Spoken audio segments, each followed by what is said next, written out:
हर साल की भांति इस बार भी जन्माष्टमी अष्टमी तिथि के अंतर्गत ही पड़ रही है, जो कि जन्माष्टमी का पावन पर्व 26 अगस्त 2024 दिन सोमवार को बड़ी धूमधाम से मनाया जाएगा। परंतु हम 23 तारीख आज के दिन चर्चा कर रहे हैं, क्योंकि जो लोग व्रत रहते हैं उनके लिए तो बेहतर है, परंतु जो लोग व्रत नहीं रहते वह पहले जन्माष्टमी के व्रत की महिमा को जान लें। इसकी महिमा क्या है, इस व्रत को रहने से क्या क्या लाभ हैं, इसके बाद ही व्रत रहे। 4 महारात्रियाँ होती हैं। 4 महारात्रियों में से यह जो जन्माष्टमी की रात्रि होती है, इसे हम सभी शास्त्रों के अंतर्गत मोह रात्रि कहा गया है। इस रात्रि में कोई भी साधना, जप, तप, होम, पूजा पाठ आदि का अधिक से अधिक लाभ होता है। अनगिनत लाभ बताए गए। और वही कृष्ण जन्माष्टमी का व्रत रहने से व्यक्ति को 20 करोड़ एकादशी का लाभ होता है। यह हम अपने मन से कोई बातें नहीं कर रहे, यह शास्त्रीय बातें हैं। मात्र केवल एक दिन जन्माष्टमी का व्रत करने मात्र से भगवान श्री कृष्ण जी स्वयं भविष्योत्तर पुराण में कहते हैं कि केवल एक दिन जन्माष्टमी का व्रत करने से 20 करोड़ एकादशियों का लाभ होता है। ऐसा नहीं कि आप सभी एकादशी भी नहीं, एकादशी यदि आप स्वेच्छा से हैं तो करिए, परंतु जन्माष्टमी का व्रत आप सभी करें। जो एकादशी का व्रत रहते हैं या नहीं रहते, सभी को जन्माष्टमी का व्रत करना है। इसकी विधियां क्या क्या हैं हम बता दें। पहले आप सभी 26 को जन्माष्टमी पड़ रहा है तो 25 को शाम के समय ही आप पूर्णतः यदि हो सके तो फलहार ही शाम को रहें, यदि ना हो सके तो कुछ पालें।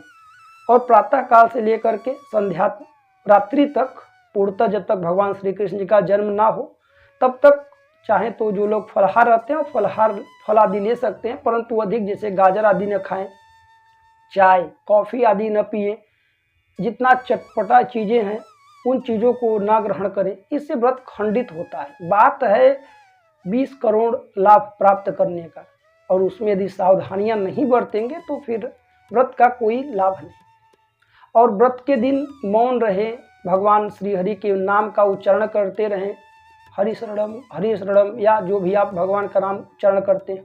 किसी से क्लेश ना करें, किसी के प्रति गलत आचरण ना करें, गलत विचार मन में ना आने दें। ये सब व्रत के नियम होते हैं। उस दिन ब्रश आदि ना करें, दातुन आदि पहले के तोड़ कर रख ले तो वो कर सकते हैं, परंतु उस दिन दातुन भी न तोड़ें। वहीं शिव पुराण के अंतर्गत भी जन्माष्टमी की विशेष महिमा बताई गई है। शिव पुराण में कहा गया है कि यह व्रतराज अर्थात जन्माष्टमी का दिन व्रतों में राजा है, व्रतों में सर्वश्रेष्ठ दिन बताया गया है। अग्नि पुराण में भी कहा गया है कि जो लोग जन्माष्टमी का व्रत रहते हैं उन्हें भोग विलास आदि से मुक्त होकर के परमात्मा उन्हें मोक्ष प्रदान करते हैं।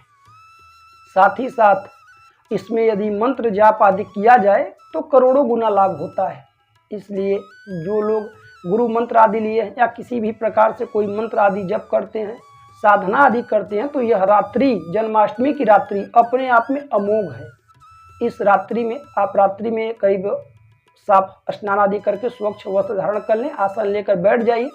रात्रि करीब 9 बजे से बैठ जाइए और कम से कम 1 बजे तक, कम से कम 1 बजे तक एक दीपक जला लें, चाहे घी का या तिल के तेल का। अपने गुरु के मंत्र या इष्ट के मंत्र जो हों, जिनका आप निरंतर जप करते हैं, वह मंत्र का जप कर सकते हैं। कोई पाठ चालीसा आदि कर सकते हैं, स्तोत्र कर सकते हैं और भगवान का हरि नाम गुणगान करिए। यदि कोई भी मंत्र नहीं करता तो केवल हरे कृष्णा का ही मंत्र उच्चारण करें, या राधे राधे का भी नाम जप कर सकता है। बहुत सी विशेषताएं हैं।